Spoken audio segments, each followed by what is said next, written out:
primeiro bloco do Iluminuras desta semana, um bate-papo com Audálio Dantas. Ele, que começou aos 10 anos a ler grandes escritores, se tornou um talentoso escritor de biografias.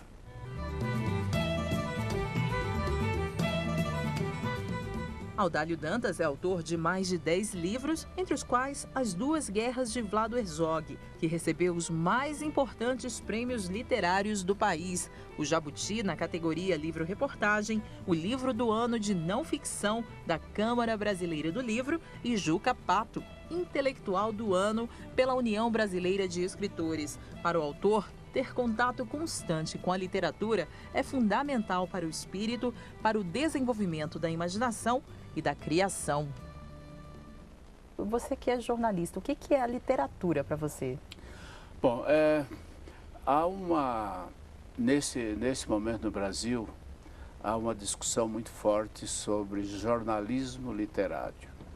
O que se chama jornalismo literário? É aquela reportagem feita numa linguagem bem elaborada e que, no meu entender, não pode ser considerado literário. Jornalismo é uma coisa, literatura é outra. Mas você pode, evidentemente, ao escrever uma grande reportagem, você pode se utilizar de técnicas literárias, usar um texto que não vá para a ficção e fique fiel à informação. E é isso que chama jornalismo literário. A literatura é fundamental para a formação das pessoas. Eu acho que ler é fundamental. Acho não, ler é fundamental. E, nesse caso, nós temos exemplos importantes de romancistas, ficcionistas, que se valem de técnicas de reportagem e vice-versa. E você utiliza da técnica de entrevista, técnica de reportagem para escrever os seus livros? Grande parte deles são biográficos, né? Então tem todo esse processo de pesquisa, enfim, é uma técnica jornalística também, né? Tudo se resume à maneira de contar. Por exemplo, esse livro meu, As Duas Guerras de Vlado Herzog, que inclusive vou mostrá-lo aqui, né? Antes dele já foram escritos outros livros sobre o mesmo episódio. A diferença fundamental, além, evidentemente, de fatos, de pesquisas que resultaram em revelação de fatos novos, eu digo que a diferença é que ele é escrito com outras palavras. As outras palavras é a minha maneira de contar, a minha maneira de ver, a minha maneira de analisar, de interpretar. É isso, a diferença está só nisso. A ideia de escrever esse livro é antiga, desde o dia da realização do culto ecumênico na Catedral de São Paulo em memória de Vlado Herzog, morto 6 dias antes, assassinado 6 dias antes no Segundo Exército de São Paulo. Eu disse, eu tenho que escrever essa história. Só fiquei 30 anos sem coragem de começar. Por quê? Primeiro, porque eu temia, uma vez que eu vivia aqueles momentos como presidente do Sindicato dos Jornalistas de São Paulo, eu temia, eu não tinha notado nada, claro, naqueles acontecimentos que eram tumultuados demais. E não falhar na informação, essa é a minha preocupação de jornalista. Falhar na informação, falhar em datas, falhar em nomes e mesmo em circunstâncias. Mas 30 anos depois eu digo, eu devo contar essa história porque eu vivi e eu tenho condições de contá-la de uma maneira, vamos dizer, de dentro para fora, de uma maneira diferente. Foi o que eu fiz. Mesmo porque o sindicato teve papel fundamental, né, nesse processo todo. Outra coisa, esse papel não foi devidamente reconhecido em muitos trabalhos escritos sobre o caso Herzog. E, na verdade, havia essa necessidade de contar. Sem a atuação do Sindicato dos Jornalistas, não teria havido o protesto, não teria havido a mobilização dos jornalistas e a mobilização da sociedade civil no sentido de dizer basta. Foi isso que aconteceu. Então é essa história que eu conto, os dias de terror que nós vivemos, eu digo nós, os jornalistas, o sindicato dos jornalistas, terror que culminou com o assassinato de um dos nossos companheiros. Agora, o fato importante é que antes do Vlado, 24 jornalistas tinham sido assassinados ou constavam como desaparecidos pelas autoridades militares. Mas isso não é o mais importante, porque eram 24 jornalistas. Centenas de outros cidadãos que se opuseram ao regime militar foram mortos nesse país. Então, esse momento tem um valor absolutamente especial, na medida em que o silêncio foi rompido. É isso, simplesmente. E é essa história que eu conto nesse meu livro. Audálio, você pode ler para a gente um trecho do seu livro As Duas Guerras, de Vlado Herzog? O menino Vlado tinha pouco mais de 6 anos quando foi abordado por um homem de olhar raivoso. "Como você se chama?", perguntou o homem. "Aldo", respondeu o menino, reunindo todas as suas forças para não demonstrar o pavor que sentia diante de seu inquiridor. "Como você se chama, Aldo, se usa sempre essa malha com a letra V bordada?" Precisava, com urgência, de um nome com a inicial V. Então respondeu firmemente: "Ganhei esta malha do meu primo Vitório."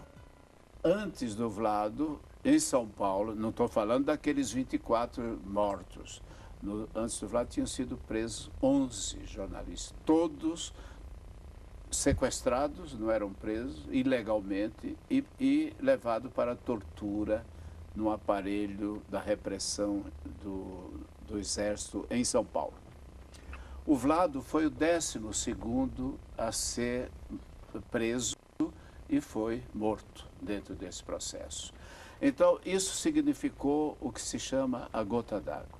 Já no dia seguinte, o sindicato, numa nota pública distribuída à imprensa, apesar de censurados os jornais, alguns jornais publicaram, responsabilizava as autoridades pela morte do Vlado e convidava para o sepultamento. Isso significou, naquele momento, o rompimento do silêncio.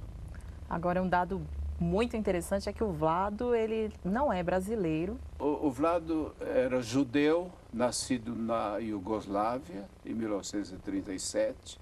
Aos 4 anos, a Iugoslávia foi, quando ele tinha 4 anos, foi invadida pelos nazistas, pelas tropas nazistas. E a família, sendo judia, assim como muitas outras, procurou escapar porque a perseguição, os assassinatos começaram a ocorrer imediatamente. Judeus fuzilados, começaram a ser mandados para os campos de concentração. Então o pai e a mãe, ele era filho único, fugiram com ele para a Itália, onde a situação era um pouco melhor, apesar do regime fascista de Mussolini. Essa fuga foi altamente dramática, porque esse menino não podia brincar, não podia falar mais alto, teve que trocar o nome na Itália, porque ele se chamando Vlado, chamava a atenção que era estrangeiro na Itália. Então passou a se chamar Aldo. E essa fuga que se prolongou até 1946, com o término da guerra, a família veio refugiada para o Brasil. Veio com a esperança de que aqui teria paz. E aqui teve outra guerra. E nessa guerra, o Vlado, ele não escapou, morreu. E ele chegou no Brasil aos 9 anos, 9 anos, né? Aos 9 anos. Se tornou um cidadão brasileiro, Ele se tornou não só um cidadão brasileiro, ele se naturalizou brasileiro e mudou o nome de Vlado para Vladimir, porque achava que Vladimir era mais comum aqui no Brasil. Mas ele se tornou um cidadão brasileiro exemplar. Era um intelectual, era um homem fiel à verdade da informação E, em função disso, principalmente, é que ele terminou sendo assassinado. Eu costumo dizer que ele escapou dos nazistas na Europa e morreu nas mãos dos nazistas brasileiros. Você já escreveu mais de 10 livros. Isso. Entre eles, biografias de pessoas importantes, Sim, né? sim. Fala um pouquinho dos 4 personagens da literatura infantil, inclusive. Fala um pouquinho, como que você decidiu? Como que foi essa relação com essas pessoas? Eu escrevi 4 biografias da infância dessas personalidades. O único que não era vivo era o Graciliano Ramos, que é a minha referência literária. Depois tem o Maurício de Souza, tem o Ziraldo e a Ruth Rocha. Todos eles são jornalistas, além, por exemplo, de ser autores infantis, de serem criadores, como é o caso do Maurício, de figuras do mundo infantil, dos quadrinhos, mas todos eles foram meus colegas também.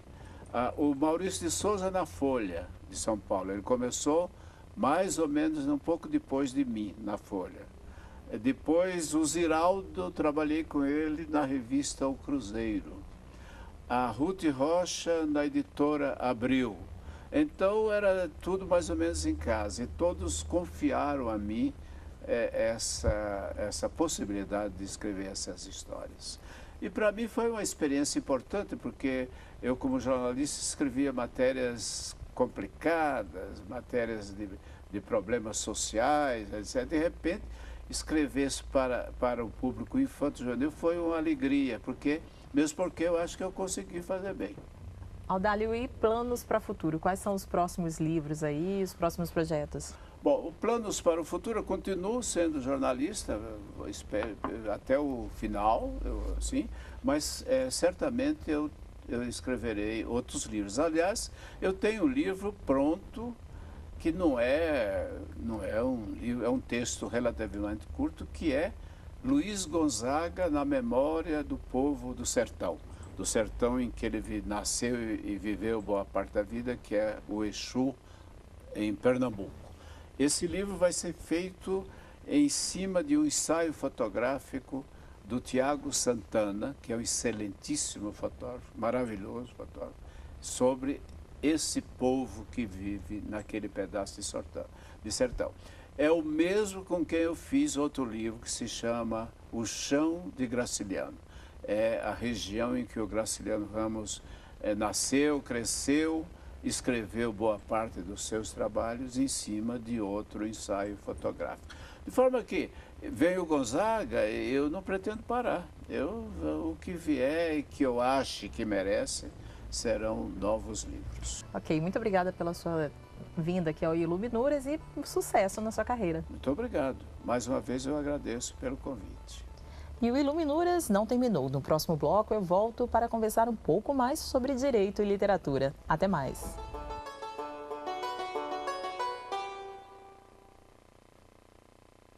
Ele escolheu direito por acaso e hoje é procurador do estado de São Paulo, em Brasília. Sempre gostou de se comunicar e expressar suas ideias. Eu converso agora com Newton Coutinho. Seus pais são agricultores e nem terminaram os estudos, né? Você viu nessa realidade talvez um incentivo para que você fizesse direito, conseguisse concluir aí sua faculdade? Sim, com certeza. Eu acredito que até pelo fato dos meus pais não terem tido acesso à educação, isso foi um incentivo deles para que o filho pudesse estudar, para que o filho pudesse galgar cargos, estudar e se formar, e hoje eu consegui chegar até o final do doutorado, né? E procurador do estado de São Paulo aqui em Brasília. Isso, procurador do estado de São Paulo e professor na UNB. Agora, você chegou a imaginar tudo isso ou não? Na adolescência você nem queria direito ainda? Não, no começo, quando a gente sonhava em alguma coisa desse tipo, as pessoas achavam que era absurdo, né? Porque filho de agricultores, quando que estaria como procurador do estado advogando nos tribunais superiores em Brasília, na capital do país, né? Isso nem passava nos meus maiores sonhos, nem isso eu chegava a pensar, né? Mas, felizmente, aí, graças aos estudos, graças ao trabalho, aí a gente conseguiu chegar. E qual a influência da literatura na sua escolha pelo direito? Olha, eu sempre gostei de ler, de escrever. Na verdade, eu sempre gostei da parte de expressar minha opinião, de me manifestar. Tanto que quando eu fui prestar vestibular, eu fiquei na dúvida se eu fazia jornalismo ou direito por conta da questão da comunicação. Acabei optando pelo direito e, para minha sorte, não tenho do que me arrepender. Muito embora eu ainda tenha a pretensão de, quem sabe, futuramente aí fazer um curso de jornalismo ainda. O que te atrai no jornalismo? Eu acho que o jornalismo é muito dinâmico, você está ligado diretamente com o dia a dia, a parte social, então você trata diretamente com pessoas, todos os dias, assim como no direito. Então são duas funções, duas atribuições que eu acho muito interessantes. Agora você escreveu um livro recentemente, Advocacia e Direito Público. Esse é o meu último livro, né? Na verdade eu sou coordenador do livro, eu tenho um artigo escrito nele, juntamente com outros colegas. E esse livro, o que ele faz? Ele trata da advocacia, mas sobre a ótica do direito público. A gente notou que havia uma falta no mercado em obras nesse sentido, obras que abordassem a visão da administração pública em relação ao direito. O seu autor preferido, Machado de Assis, de que forma ele influenciou na sua vida, na sua escolha pelo direito e influencia hoje também como procurador? Sim, Machado de Assis é com certeza o meu escritor brasileiro preferido. As obras dele, todos os livros são muito bons e eu tenho um apreço especial pelo Memórias Póstumas de Brás Cubas. Machado de Assis conseguiu o quê? Ele conseguiu que uma pessoa que teve uma vida medíocre, vamos dizer assim, uma vida que não teve nenhum sucesso, nada do tipo, conseguisse se transformar num livro. Então essa parte da reflexão, que o Machado de Assis instiga o leitor a pensar sobre a vida, sobre onde nós estamos, para onde nós vamos, isso me chama muita atenção e isso me atrai muito. E hoje em dia, o que mais você lê também? Olha, em razão da minha atribuição e das minhas funções, aliado ao fato de dar aula em pós-graduação, graduação, fazer doutorado, realmente os livros que eu mais leio são os livros na área jurídica, né? Então, leio desde clássicos aí, Alexis, The Working, entre outros autores aí, e também autores brasileiros aí, constitucionalistas, José Afonso da Silva, o Procurador-Geral do Estado de São Paulo, né, Dr. Elivaldo da Silva Ramos, também é um constitucionalista aí de renome. Agora, você como professor, o que você indica para os seus alunos? Qual a importância da leitura também para o aluno do direito? Olha, um livro que geralmente não se pede muito atualmente nas faculdades, mas que eu aprecio muito, é a Hermenêutica Jurídica, do Carlos Maximiliano. Eu acho que é um livro que, para quem está entrando no direito, é bom porque ele traz essa parte da questão da reflexão sobre o direito. Como você refletir sobre as leis, como interpretar uma lei, né? Eu acho que quando o estudante ele entra na faculdade, ele tem aquela visão muito segmentada da lei, né? Então eu acredito que esse livro é um livro que abre a mente do estudante do direito para ele refletir sobre o direito e não refletir apenas sobre a lei. Então vamos aproveitar e conhecer um pouco mais de Carlos Maximiliano. Carlos Maximiliano nasceu em 24 de abril de 1873 em São Jerônimo, província do Rio Grande do Sul. Formou-se em Ciências Jurídicas e Sociais na Escola de Direito de Belo Horizonte. Advogou em várias comarcas do Rio Grande do Sul e perante o Supremo Tribunal Federal durante 36 anos. Foi um ministro que assinou o Código Civil Brasileiro. Convidado por Getúlio Vargas, aceitou o cargo de ministro da Corte Suprema, sendo nomeado em 1936. É autor das obras Comentários à Constituição Brasileira de 1891 e Direito das Sucessões em 1937. E o direito apresenta falhas. Como você analisa isso?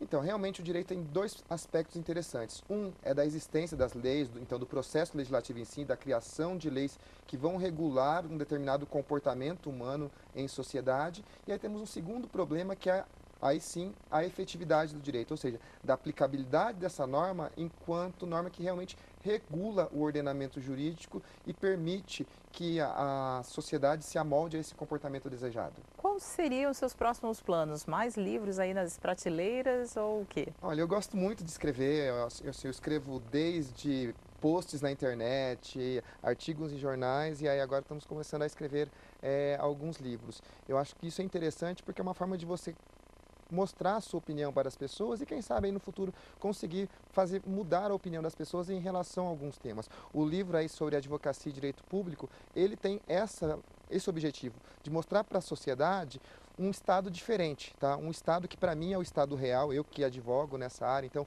sei como é a atribuição do estado, as funções que a gente realiza, porque às vezes as pessoas têm uma impressão errada, uma equivocada em relação ao direito. Agora, você falou também da importância da leitura jurídica, né, para o advogado, mas há também, é claro, a importância de se ler literatura. De que forma você analisa essa importância? Dá para notar, o advogado que lê ficção, ele consegue ser um melhor advogado? Acredito que sim, acredito que sim. Até porque o que acontece? Quando você escreve literatura, você está mostrando o seu pensamento, você está fazendo com que outras pessoas entendam o que você quer dizer em relação a um determinado fato social.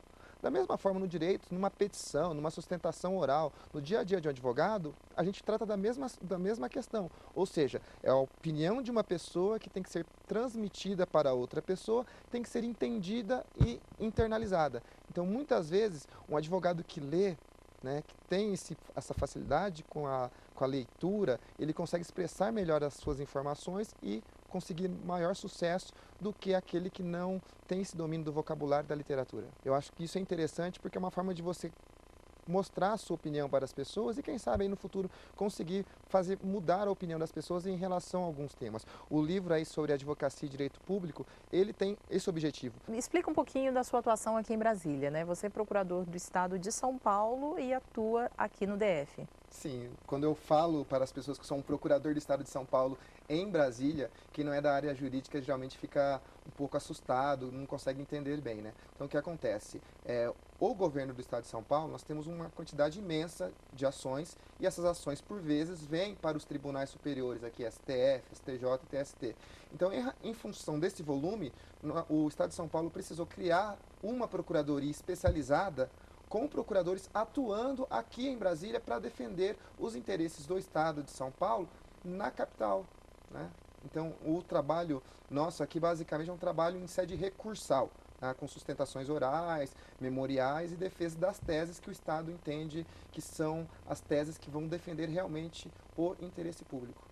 Como é defender o direito sob o ponto de vista da administração pública, tema que você aborda no seu livro? Olha, é uma oportunidade interessante da gente transmitir aqui no caso do livro para o leitor, né, temas jurídicos sobre a ótica da administração pública. Então, quando a gente fala em direito à saúde, né, nós temos o lado da pessoa que precisa do medicamento, só que, por outro, nós também temos a ótica da administração pública, que é o quê? Que, enquanto gestor, tem uma série de atribuições necessárias no sentido de fornecer medicamento para todas as pessoas. Da mesma forma, a questão dos precatórios. Como que a administração pública vê a questão do pagamento dos precatórios, né? Existem regras que a administração pública, em função dos princípios, legalidade, impessoalidade, moralidade, publicidade, eficiência, então princípios que a administração tem que obedecer sob pena de violar direito dos indivíduos. Então, quando a gente nega o medicamento para alguém, não é que a administração pública é ruim, é que nós olhamos sobre a ótica do gestor. Então, nós precisamos garantir medicamentos iguais para todas as pessoas.